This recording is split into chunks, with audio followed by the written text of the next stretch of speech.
Welcome to YOUCANIC. Today here in YOUCANIC we have a 2014 Chevy Cruze. This Chevy Cruze happens to have drum brakes on the rear, and so we're going to show you how to replace those drum brakes.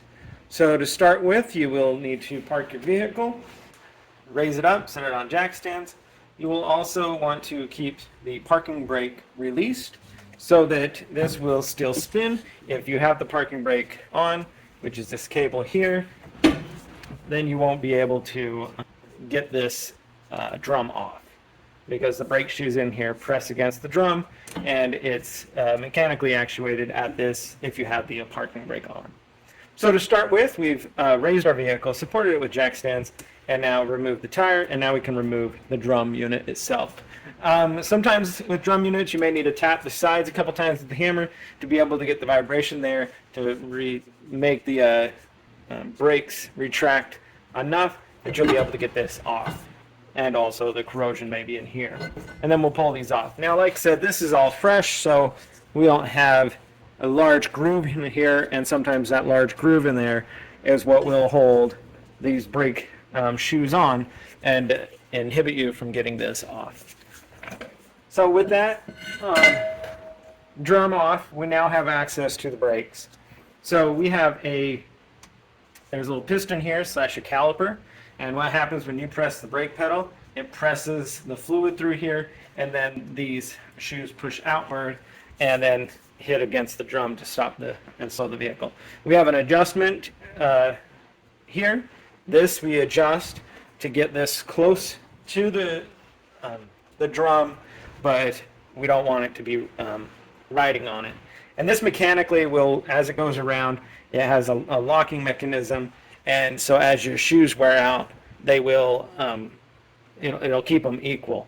But when you're putting fresh ones on, you need to retract it. So I'll show you how to retract that portion, because we need to retract that as we put the new ones on so that we can get the drum back on. So we have two little springs here on the side that hold the shoes to the backing plate, couple springs, and then we'll be able to undo this and remove it.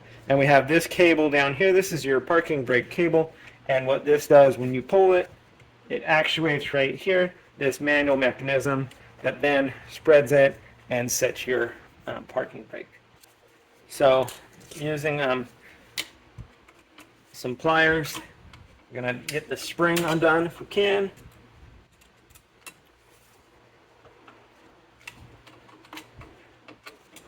Yeah, we'll worry about that one in a bit. We'll get this top one undone.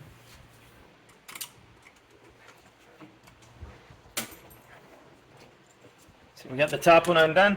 Now we have our little locking mechanism there, and this whole armature piece. We want to try to keep this pretty well intact, just so we remember how it goes. We've got this larger notch with a little indent in it that goes on this side here, where the parking brake arm is, and then we have our rotation mechanism here, as well as this little stopper that sits on the back side, and then this tab goes into here, and this little one for that brake lock mechanism.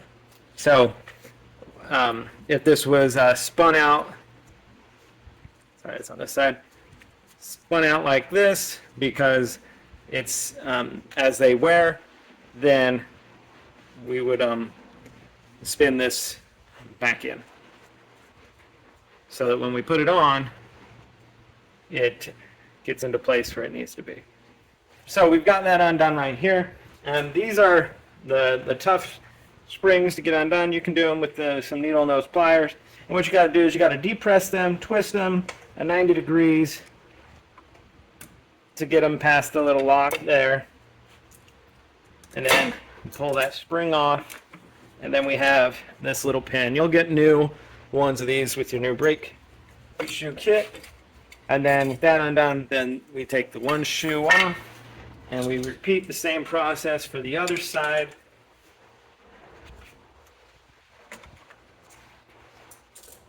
To be able to remove those. And then when you remove it, then we have to get this little tab outside from the parking brake cable. One thing we're going to look at, we're going to make sure that we're looking at our little caliper unit here and make sure that we don't have any leaks of fluid so that it will work properly when we install everything back on. So that would be how you take everything off. And now we go through the process to be able to put everything back on. Putting things back on, it gets a little bit tough and tricky. And just because things are going to float around a little bit, we'll see what we can do here. So we have this, we have a little stop tab here. Now we take this, I'm going to put this in here and then get that on the other side and be able to hold that up in there. Now we've got it sitting in there. I'm going to use a C-clamp just to hold this shoe in place because that spring is what holds it in place, but getting that spring in and holding this is with one hand, it's pretty tough.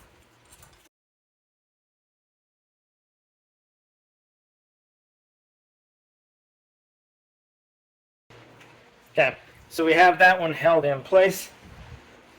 I'm going to do the same with the one on the top, or not the top, but the front one. And why we do that, we're going to just connect the spring up because it's easy to just connect this bottom spring up while you're able to move this. And then when we got that sitting pretty close in place where it needs to be, same thing, going to use a C-clamp or something to clamp this a little bit to hold it into place. Okay. So we have that basically holding in place. I'm going to go ahead and put this armature on. We have where it tells us the right, and it tells us where we have an arrow pointing of which direction that should be going in. And then this little tab here. All right, so we have this in the orientation which it needs to go on. We got that smaller indent tab, the larger tab hole to go in there, and then we've got this oriented, so we're going to slide it in here and then be able to close that up a little bit and tighten our C-clamp to hold it into place. There is more than one way to do this direction, get this all attached, but these does help it hold together. So then our next piece, we need our little locking mechanism that is used for the mechanical brake portion and when we spin this out. So we install that tab, we have our spring, and so on this spring we've got the little loop here that goes down inside here, and then we have this spring that we need to move back and into this groove there to hold that spring on there and provide us the locking mechanism that we need. So now the last thing that we need to do to put these on is we have these springs, again using our needle nose pliers or the specialty tool that does this. We're going to hold and crimp that together.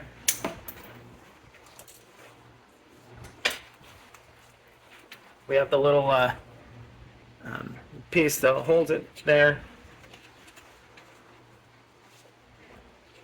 Find the hole from the backing plate, be able to put that in there, and then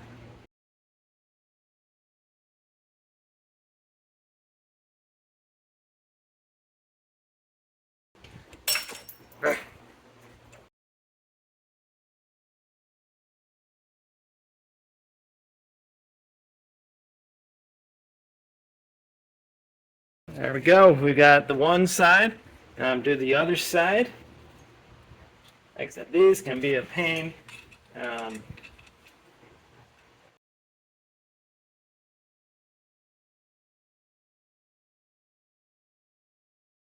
Okay, so those two springs are installed and holding our brakes on there and everything together.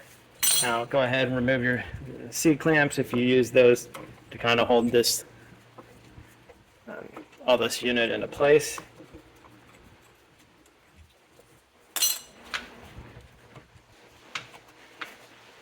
Make sure we have decent little movement, and then you would be able to take this, line it up, and put it on. You see it's pretty loose because we need to adjust this out a little bit. So with your screwdriver, we can take this and just rotate it out a little bit, a few turns at a time, and then be able to put this on. You still got to adjust some more, but you just adjust it until they're just barely inside of the drum, and you'll be able to get rotations there with no holdups. And if you do over adjust, you're able to just hold this tab back and turn it backwards on your vehicle. So that's how you would be able to replace your rear drum brakes on your Chevy Cruze or a vehicle with drum brakes. Thanks for watching YOUCANIC, where you can be the mechanic.